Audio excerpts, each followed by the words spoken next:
Wrapping up last week, obviously, I think watching the film kind of showed what we discussed. It was a very professional way we went out and handled that.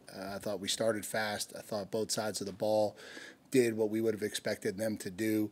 We were able to get that thing out of hand quickly and able to play a lot of guys. I think we wound up playing 85 different players in the game and got some young guys, a lot of extended reps and a lot of work. And so that was really good to see. Wrapping it up for us, just our players of the week, offensive linemen of the week were Armaje Reed-Adams and Chase Basantis. Thought both those guys really set the tone for us. Defensive lineman of the week was Albert Regis. Thought he played a really stout game, although we played so many defensive linemen, so many reps, the stats were a little bit hard to kind of figure out.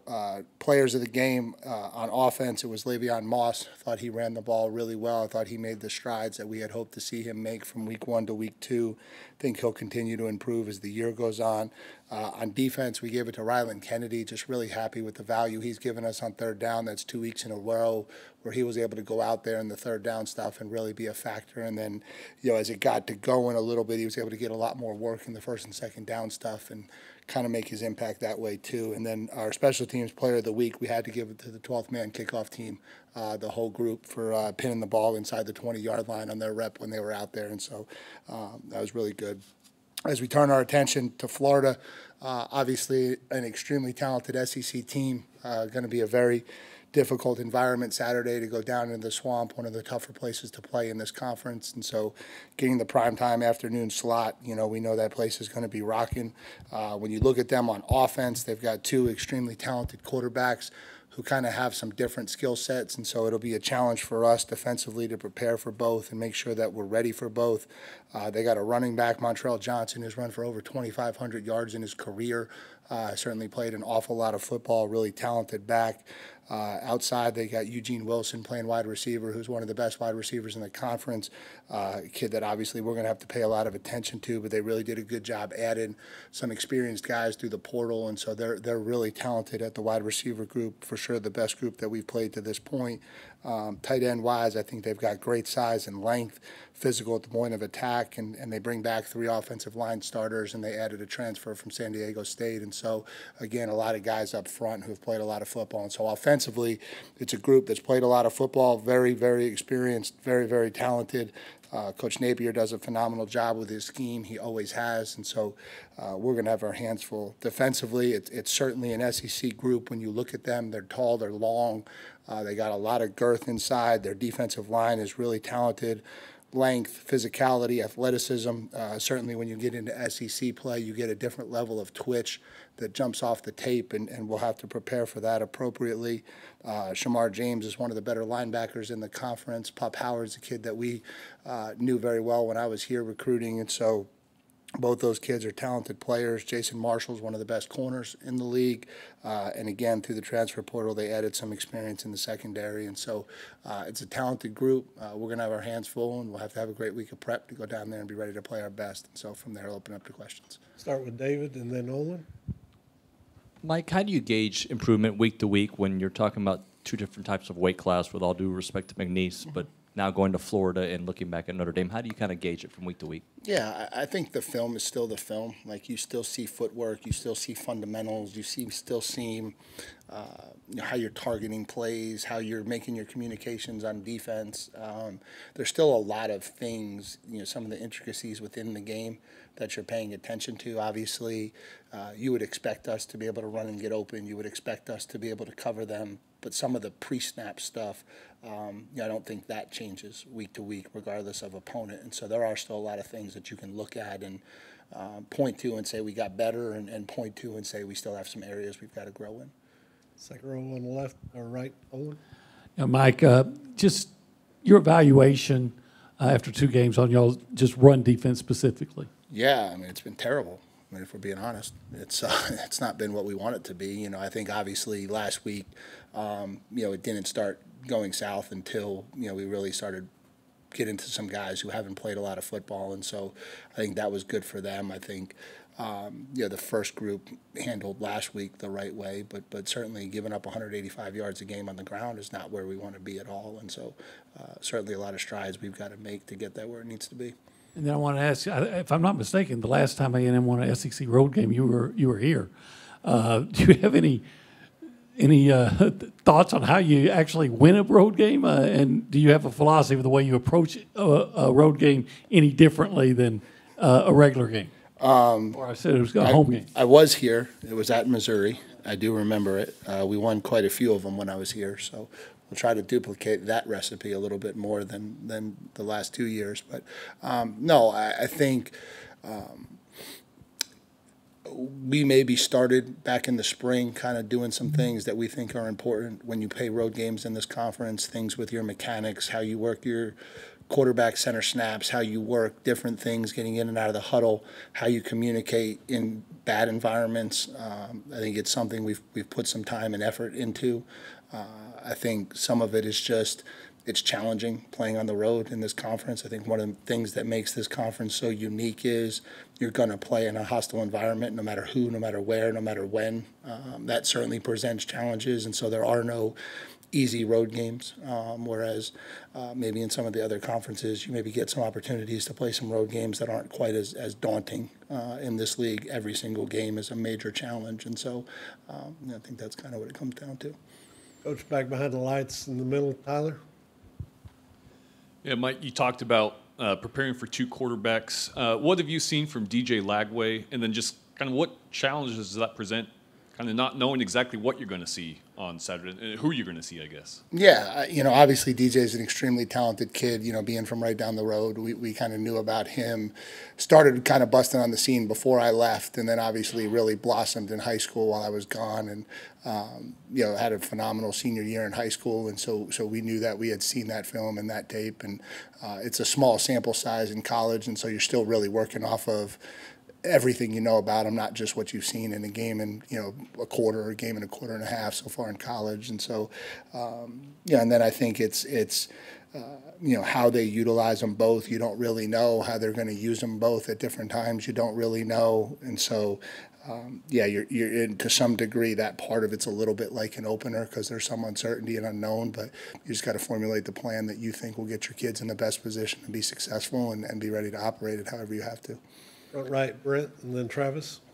Last time you were here, Amari Daniels was here as well. How have you seen him grow and put on weight but keep his speed as well? Yeah, I think Amari's always been a really talented ball carrier. I think what we've challenged him with is the other things. I think probably the thing I was most proud about, he had two heck of a blitz pickups in the game on Saturday. One time a linebacker came running right through the middle, and it was his guy, and he stepped right up and hit him right under the chin and gave our quarterback time to throw. And I think those are some of the things that he's really grown at in the last 8 months, which I think have made him more of a complete back, and then obviously give him confidence to be out there every down, not just when you want the ball in his hands. I think he's always been a kid who was really good with the ball in his hands. And then I think some of that weight helps that. When you talk about stepping up and picking up linebackers and doing those things, being a little bit more physical, being a little bit stronger, it gives you a little bit more confidence to do that. Sticking with that theme of last time you were here, y'all used to travel on Thursdays. What is your philosophy on that? Not many people did that. What are your plans and what are your thoughts on that? I don't have any thoughts on that. We'll leave on Friday, and we'll be there about Friday around 4:30. Stay on the right, Travis. Okay, Coach, what were some of the highlights of A.J. Donata's progression this year to be able to be a walk-on who's a third-string guy in the last game? Yeah, well, one of the big progressions was Ruben's injury, but no, I think AJ he jumped out to us really in the spring. We had a bunch of walk-on running backs, and we went through the spring, and like we talked about, a lot of kids were getting a lot of reps, and we roll 4 strings in the spring, and so you're getting a lot of kids carries and opportunities to show what they can do, and I think he very quickly separated himself from that group. And so that when he came into fall camp, he was clearly up with the better guys, and we felt like he was a kid that could run the offense, that we could be comfortable and confident in, and I think it was good to get him out there, get him some carries, and I think he had a successful day. And for the armchair football fan, what is the jack position? What's its responsibilities, and what's made those two guys so good at it and finding some success? Yeah, I think for us, the jack is the stand-up rush drop guy, and so there's parts of our package that are 3-4-ish by scheme, and parts of it that are 4-3 by scheme, and I think we have some flexibility to kind of get in and out of both. I think if you look at Cassius and Ryland, and even to some degree Malik Silla can flip back and forth, but I just think they have a little bit of that hybrid in them, right? Some of that linebacker skill set to be athletic, to be twitchy. They can rush off an edge. They can also drop and cover. They can provide some versatility in terms of where you move them around in your third down packages, and so it's just a little bit of a unique skill set that we think those guys have. Second row on the left, Alex, and then Cease. Yeah, you kind of touched on it, but how do you approach preparing for possibly two quarterbacks to play this weekend on defense? Yeah, I think similar to what we just said, I think you kind of come up with a plan on how you think you want to handle both kids. I think you have to prepare like both of them are going to play the whole game. I think you have to have in your mind just some thoughts on which way the game can go. But I also think you certainly can't come up with two different game plans, because I think your kids will get paralyzed by volume. And so I think you got to figure out the rhythm that you want to get into to handle both kids, knowing, again, similar to an opener. Like when you go into an opener, you just know there's going to be adjustments that have to get made as you're going through the game. I think it's similar as you start to figure out, okay, here's how they're managing this thing. Maybe it's DJ plays the whole game, right, and that's one game. Maybe Graham plays the whole game, and that's another game. Maybe it's Graham with DJ sprinkled in. There's a lot of different ways this thing can go. Front left, Cease. Going back to your first road game as a head coach, I believe it was Northwestern, to now, what has changed? Are you more aggressive as a coach during a game, less aggressive? What have you learned, taken from that now, I think, 11 road games? Yeah, I don't know that I think about a road game differently in that regard. I think you look at each opponent and you try to figure out, okay, what is our best way to create opportunities to jump on them early, try to establish game control, try to put ourselves in a position where we don't have to chase the game. And then figure out through the middle parts how do we sustain what we're doing, and then know that you have to finish down the stretch. And I think maybe the game control piece is a little bit more important on the road. And what I mean by that is, like, when you get in the flow of the game, you get a lead, keep the thing within reach, you stay in touch to them. I think it kind of neutralizes a little bit how the crowd plays into it. I think some of those things are important. And what's Shanahan's status since his off-the-field deal? Yeah, so we handled that internally. He was suspended immediately, and now it's under internal review, and we'll kind of go from there on that one. Front right, Carter, then we'll go to the back. Mike, I know Jabray had, I think, 8 snaps against McNeese. Just how close is he to having full, no restrictions, I guess? And then what do you think he can give to this offense? Yeah, I probably still a couple of weeks away. I think we had kind of targeted that Arkansas game as where we thought, would be the right timing, and it's probably still that. I think he's another experienced wide receiver who has the ability to separate. Obviously, over 1,000 yards receiving last year, and so he's been very productive.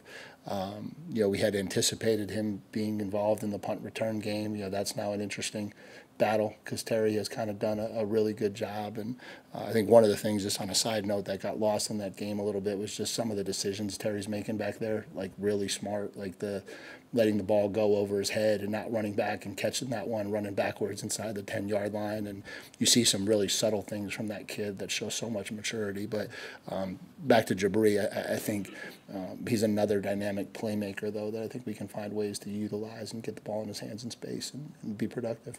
And then with a road environment, how much of a challenge do you expect as far as helmet communication and whether you might need a silent cadence and just do you guys prepare for crowd noise during practice this week? Yeah, so I think one of the things with crowd noise is we've kind of started practicing for it in the spring. I think that's one of the things when you look at, okay, we're an SEC program, like we're going to have to do this. We're going to have to win games on the road. And so you certainly don't want to walk in on Sunday and say, okay, here's what it now looks like, and we're going to try to get ready in 3 days for this. And so I think some of those different mechanics we've already been working and practicing. You know, some of it is your normal cadence, some of it is how do you handle it if it gets really loud, you know, third down, when you're backed up, some of those types of things. But I think those are all things that our kids are really comfortable with because we installed all of that in the spring and we've been working it ever since. Back behind the lights on the right, Chip, and then to the left, Donna. Mike, you mentioned earlier run defense. How much did the linebackers factor into that, and how would you say they've graded out as a unit so far? Yeah, it's every level, and the challenging thing with run defense is one breakdown from anybody becomes a problem, right? And we've had them at every level, right? And so there's been times where the D-line hasn't fit a play or been as stout as maybe you would have liked. There's been times where the linebackers' angles and fits haven't been as clean as you would have liked. There's been times where the safeties haven't shown up the way you would have liked. And then there's times where it's been crack replace out to the secondary in the second, you know, and so it's you have breakdowns, you have one guy do something wrong in the run game and you have the potential of it becoming a big play. And so I think it's maybe just getting completely comfortable with the lines, the angles that this defense requires, and just tightening some of that stuff up. And so I think that pertains to the linebackers, but I don't think that it falls on them. I think it's an across-the-board problem right now we have on defense. Coach, back behind the lights on the left, Donna. Coach, from what you've seen on tape as far as Florida's defense goes, what kind of challenges do they present for your offense? Yeah, I think they're extremely athletic. Their two corners are really, really long and athletic, and so they can cover at an elite clip, you know, which is always a challenge. I think they roll a lot of different guys up front, and so, you know, they're going to come at us in waves and be very fresh, and I think they have some playmakers at the second level. And so, again, it doesn't take you long to remember that when you get into this league, it's a little bit different when you start watching skill sets of the people that you play against. And so, you know, they're a talented SEC football team, and, you know, it'll be a big challenge. Back behind the lights on the right, Ben, and then down front, Brent. Coach, just speaking to that defense, I guess, what's that cat and mouse like with, you know, with Coach Bateman coming over, Coach Spencer? I know you got a couple guys who transferred in from there, some familiarity, I guess, going both ways. And I guess part of that, does it get to a point in the season where, you know, there are no secrets, like everyone knows what everyone's trying to do, what they're good at. I guess how does that whole thing play out for you?